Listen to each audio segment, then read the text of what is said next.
A primeira coisa que eu vou fazer nessa semana é botar o Alexandre de Moraes na cadeia. A chance do ministro Alexandre de Moraes ser preso aumenta e muito. Não. Jornalista da Globo News detona a vitória de Donald. Mesmo discurso da Venezuela de que os Estados Unidos imperialistas malvadões estão prejudicando o país. É muito importante para ele em alguns estados, onde as pessoas querem vender seus terrenos para exploração de petróleo, exploração de combustível fóssil. Ele falou, por mim, vambora. A Kamala Harris tinha dito, eu sou contra, depois teve que tentar modular. Isso rendeu votos a ele. A agenda ambiental sai fragilizada. Ele é muito mais do tipo, meu amigo, eu preciso que esse país cresça aqui, ó, rapidão, e I don't care para o que vai acontecer no longo prazo. Isso já num cenário de emergência climática, você está vendo agora a Espanha debaixo d'água. Um segundo ponto claramente deixado ali por ele, tá claro e evidente, é a regulamentação das redes sociais. A agenda ambiental e regulação de redes saem fragilizadas dessa eleição americana. Primeiro porque Donald Trump elogiou não uma, mas algumas vezes, pessoalmente, uma figura que colocou 5 milhões de dólares na rua, sorteando para ter votos para o republicano. Elon Musk. Essas agendas se conversam. O Elon Musk foi lá descrito como uma estrela que nasce, né? Isso nos mostra ali, o Trump, ele próprio criou sua rede social onde tudo pode. Então, essa agenda de regulamentação perde força. We have a new star. A star is born, Elon. Now he is. Now he's an amazing guy. We were sitting together tonight. You know, he spent 2 weeks in Philadelphia and different parts of Pennsylvania campaigning. But he's a character. He's a special guy. He's a super genius. We have to protect our geniuses. We don't have that many of them. We have to protect our super geniuses. A Daniela Lima não se veste mal. A roupa dela de hoje era toda branca. Mas ela passou mal e vomitou sobre si mesma toda a sopa de ervilha que ela tinha tomado e acabou indo com a roupa assim mesmo. Em segundo lugar, Daniela, eu sei que o Lula tá te usando como uma marionete, mas tenta disfarçar um pouco. Pelos seus movimentos, é óbvio que tinha alguém puxando as cordinhas. As comissões do Congresso americano para levantar questões, pressionar o Brasil, o sistema constitucional de freios e contrapesos do Brasil. Prestando atenção nas mãozinhas, o gestual não esconde, ela tá nervosa. Quanto ao resto, pronto, começou o mesmo discurso da Venezuela de que os Estados Unidos imperialistas malvadões estão prejudicando o país. Incrível como nenhuma ditadura gosta dos Estados Unidos, né? O desespero da mortadela deixa tudo bem óbvio. Os figurões do regime de exceção do Bananil estão insones e as paquitas deles estão em estado de pânico escandaloso. A Daniela Lima pegou o teste de testosterona do governo Lula e com uma caneta adicionou um terceiro dígito para dar a impressão de que eles estão muito macho lá. Mas a verdade é que estão todos se borrando em seus fraldões. Incrível como dá para sentir o choro dela por dentro enquanto ela fala. Os defensores da democracia estão simplesmente admitindo que a água bateu na bunda. E sabem que agora não vai adiantar se esconder atrás de pauta ambiental. Olha a carinha da mortadela. Tá preocupada com Trump explorando petróleo e questões climáticas, mas a China poluindo e explorando como se não houvesse amanhã não ganha nem citação de rodapé, né? Os blogueiros da Globo News sabem que as vísceras da ditadura que os sustenta serão expostas para o mundo agora. Aliás, eu queria saber o que a mortadela quis dizer com prepara o Lula. Estão passando vaselina no bumbum dele para doer menos? Não vai adiantar, Lula. Você chamou o Trump de nazista e agora tem que aguentar. Vai entrar o grosso. O Laranjão não só é o homem mais poderoso do mundo, como ainda tem maioria no Congresso e no Senado. Se ele quiser, deixa todos os tiranetes pelados por aqui. In South America, very, very popular in Brazil, the former president of Brazil, President Bolsonaro. A great honor.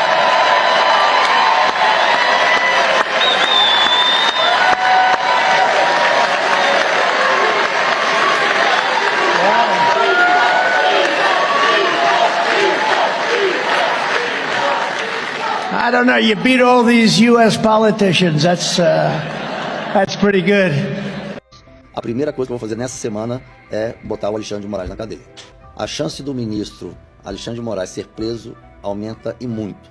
Mas como está tão escancarado os crimes cometidos pelo ministro contra os direitos humanos e infringindo crimes contra a humanidade, que o próprio diretor da OEA falou para mim, não tem como, diante dessa imagem que você está me mostrando, não condená-lo. E como o Trump começou a se fortalecer, todo mundo da OEA começou a querer agora puxar saco do Trump. Então, e o Trump já disse para o ministro, pro senador americano, Marco Rubio, já disse para ele o seguinte, olha, já pode avisar para os brasileiros, o seu relacionamento com os brasileiros, que eu já avisei ao Eduardo Bolsonaro, que na primeira semana que eu assumi a posse como presidente dos Estados Unidos, a primeira coisa que eu vou fazer nessa semana é botar o Alexandre de Moraes na cadeia. E não na cadeia simples, em Guantánamo, que foram ficar os terroristas sendo sabatinados, sendo torturados, né? O futuro que eu vejo para o ministro não é bom.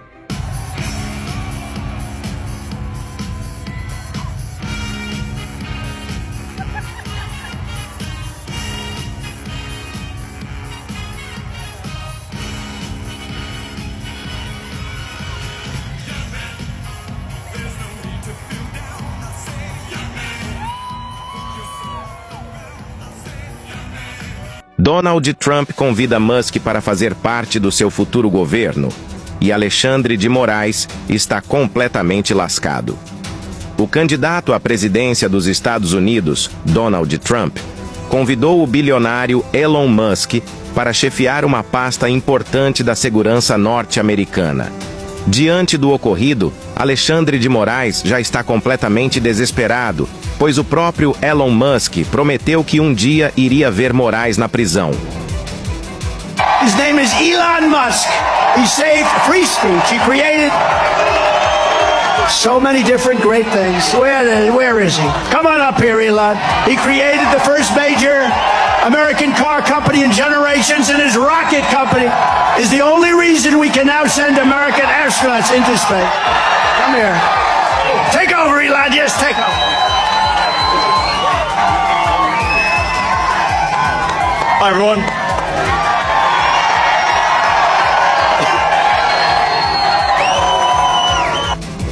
Foca, não. Jornalista da Globo News detona a vitória de Donald Trump. O republicano Donald Trump venceu Kamala Harris e vai voltar a comandar os Estados Unidos da América após 4 anos. O jornalista André Trigueiro criticou a vitória de Trump ao vivo, dizendo o seguinte: a palavra retrocesso define bem, do ponto de vista climático e ambiental, o retorno de um negacionista à Casa Branca.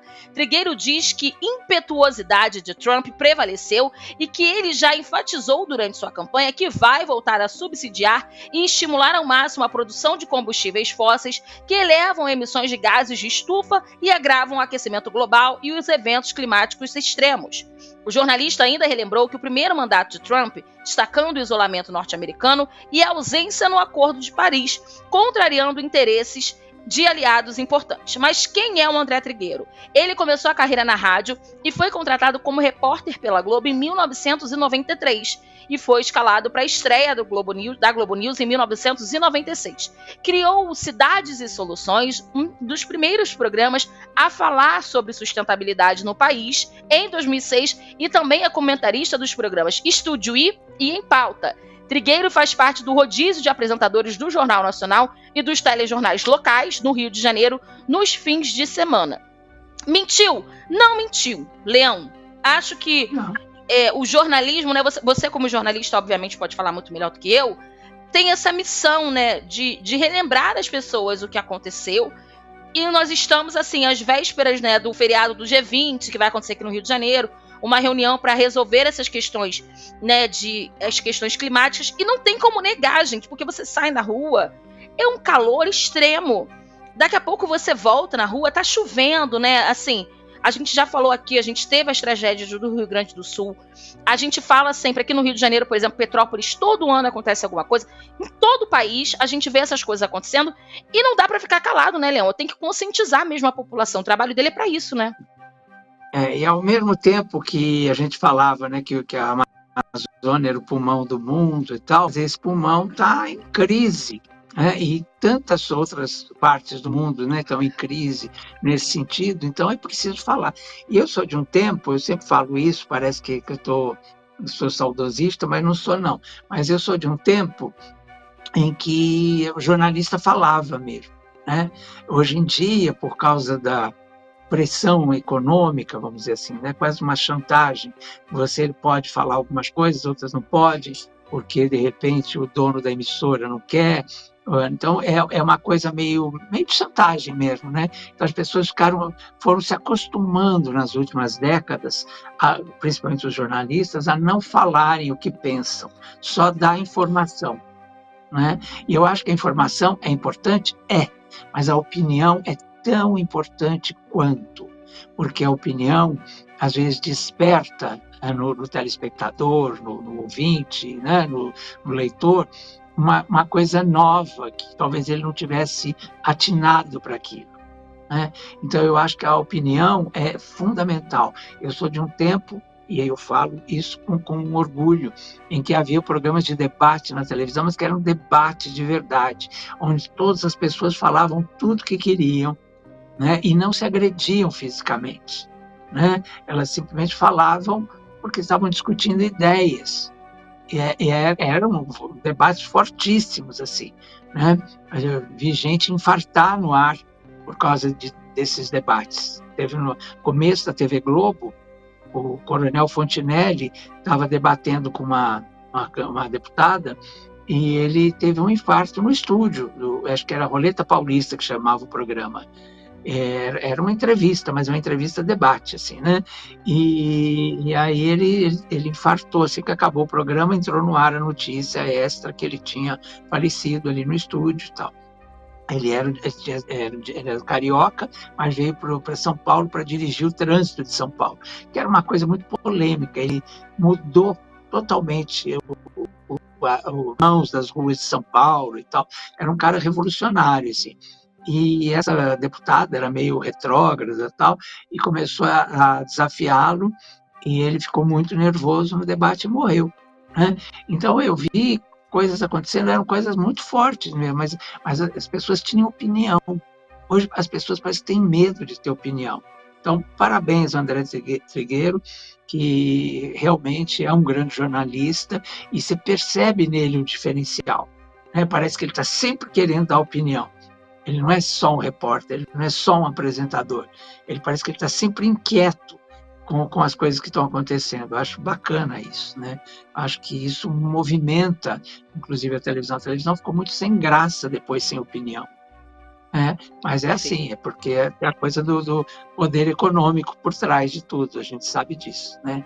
Então, teve uma época de um desgoverno aqui no Brasil, que todas as emissoras foram junto, né? E agora voltaram, mas... O republicano malvadão vai pressionar a democracia inocente no Brasil. A democracia onde um corrupto, triplamente condenado e subitamente descondenado é conduzido à presidência? A democracia que censura a maior rede social do mundo? A democracia que censura livros? A democracia do amigo do meu pai? A democracia onde funcionários públicos sem votos criam leis da cabeça deles e avançam sobre outros poderes? A democracia que condena a mais de 10 anos de prisão uma mãe que passou batom numa estátua inútil e que solta um traficante pego com mais de 830 quilos de cocaína? Essa a democracia? Os Estados Unidos jamais fariam pressão sobre a democracia do Brasil. Para isso acontecer, ela precisaria existir. De todo jeito, obrigado pela informação, Mortadela. Eu fiquei feliz agora com seu medo. Os figurões já estão com medo, né? E a porta-voz da quadrilha já demonstra desespero. Quer dizer, alguns setores ainda tentam fingir normalidade, fazer de conta que tá tudo bem. E isso é o que dá mais na cara que eles estão em pânico. Por exemplo, todo mundo sabe que o Lula, com os fraldões cheios, parabenizou o Trump para ver se o Laranjão o pouparia por tê-lo chamado de nazista. Por favor, me ajuda. Todo mundo tirou o sarro dessa medida desesperada e viu como um sinal de fraqueza. Mas a Miriam Leitão, fez malabarismo para dizer que foi um golaço Lula chama o presidente eleito dos Estados Unidos de nazista. Veja como isso é bom. Lula acerta ao cumprimentar Trump e se diferencia de Bolsonaro. Ah, sim, Lula é um gigante por chamar Trump de nazista e agora, com a economia totalmente dependente dos Estados Unidos, falar fininho e rebolar. É um estadista, praticamente um Winston Churchill. Tia, o nome científico disso é cagaço. E repara como ela conseguiu dar um jeito de enfiar o Bolsonaro na manchete. Meu Deus, que obsessão! Quem também resolveu assobiar e fingir que nem tá preocupado é o pessoal do Soviético Tribunal Federal, o STF. Em notinha plantada pela outra menina de recados do regime, a Mônica que eu engano, digo Bérgamo, os togados disseram que estão tão tranquilos que até fazem piadas. Olha só, menina. Ministros do STF fazem piadas sobre quem terá visto para os Estados Unidos cancelado por Donald Trump. Parlamentares norte-americanos aliados a deputados bolsonaristas fazem pressão contra a corte brasileira, mas magistrados demonstram tranquilidade. Miga, o laranjão que demitiu nosso chefe vem vindo. E agora? Finge a naturalidade. Assobie. Faça piadinhas. Se demonstrar medo é pior. Tá ficando interessante. Quer dizer que eles fizeram piada e deixaram a piada interna ser publicada. Quem precisa anunciar para todo mundo que tá calmo e tranquilo, geralmente não tá calmo e tranquilo. ênfase na palavra demonstram. Aparências são tudo para essa galera. Não é por nada não, mas as questões de concessão ou cassação de vistos são competência do Executivo e do Departamento de Estado. Será que os piadistas sabem disso? Aliás, sabia que na Alemanha dos anos 30 tinha um monte de juiz bem humorado assim, que fazia muita piadinha? Freud explica. Piadinha, risinho é coisa de quem tá nervoso. E a piada dura até o momento em que o primeiro visto é cancelado. Aí começa a choradeira. Isso é antidemocrático. E a nossa soberania? O ódio tomou conta do mundo. É preconceito, xenofobia contra brasileiros. Pois é, tinha muita gente descrente de que algo poderia acontecer. Muita gente acreditando que a ditadura aqui seria eterna e invencível. Mas olha, eles mesmos estão demonstrando preocupação. É oficial. A mídia, a esquerda e o regime estão apavorados. Perderam a contribuição que dava sustentação aos devaneios desses psicopatas globalistas, progressistas, lacradores. Quando bater o efeito do vermífugo nessa turma, o ranger de dentes será maior.